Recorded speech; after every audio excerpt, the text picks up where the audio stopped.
नमस्कार, मेरा नाम डॉक्टर अनुराग सक्सेना है। मैं Narayana super speciality hospital Gurgaon में सीनियर कंसल्टेंट न्यूरोसर्जन हूँ, मतलब ब्रेन और स्पाइन का विशेषज्ञ।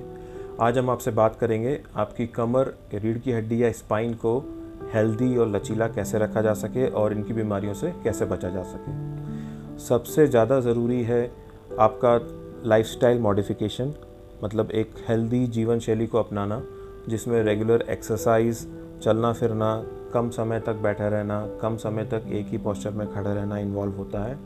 इसके अलावा ज़रूरी है रेगुलर व्यायाम करना, योगा करना, ताकि आपकी स्पाइन के लचीलापन को मेंटेन किया जा सके। इसको शुरू करने की कोई विशेष एज नहीं होती है। जितनी जल्दी आप इसको स्टार्ट करेंगे उतना लंबा आपकी स्पाइन हेल्दी रहती है और आपको आगे की लाइफ में और आपके वृद्ध अवस्था में आपको स्पाइन का तकलीफ़ें कम होती हैं। इसका सबसे ज़रूरी हिस्सा ये भी है कि आपका खान पान बराबर रहे, जिसको हम बैलेंस डाइट इंग्लिश में कहते हैं। आप सारे हरी पत्तेदार सब्जियां, फल, हर तरह का खाना जिसमें आपके विटामिन्स हों, कैल्शियम हो, ये सारी चीज़ें रेगुलरली लें। विटामिन डी का लेवल अपना रेगुलर रखें, सनलाइट लें, इन सब चीज़ों का ध्यान रखें।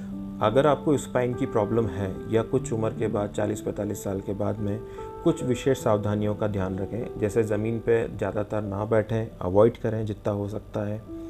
बैठ के नहाना की या बैठ के लंबे समय तक बैठना किसी भी उसमें अवॉइड करें। अगर हो सके तो स्टूल का इस्तेमाल करें। आगे झुकना जितना कम से कम हो सके अवॉइड करें।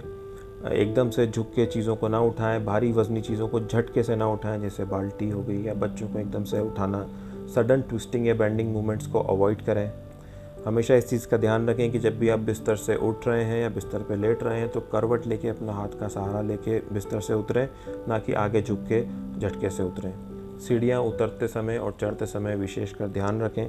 ये जीवन शैली धीरे धीरे आपको प्रयास करके अपने जीवन का हिस्सा बनाना पड़ती है। इसमें कोई विशेष प्रॉब्लम नहीं होती है, लेकिन इस छोटी छोटी सावधानियों से आपको स्पाइन की बीमारियों से बचने में बहुत मदद मिलती है।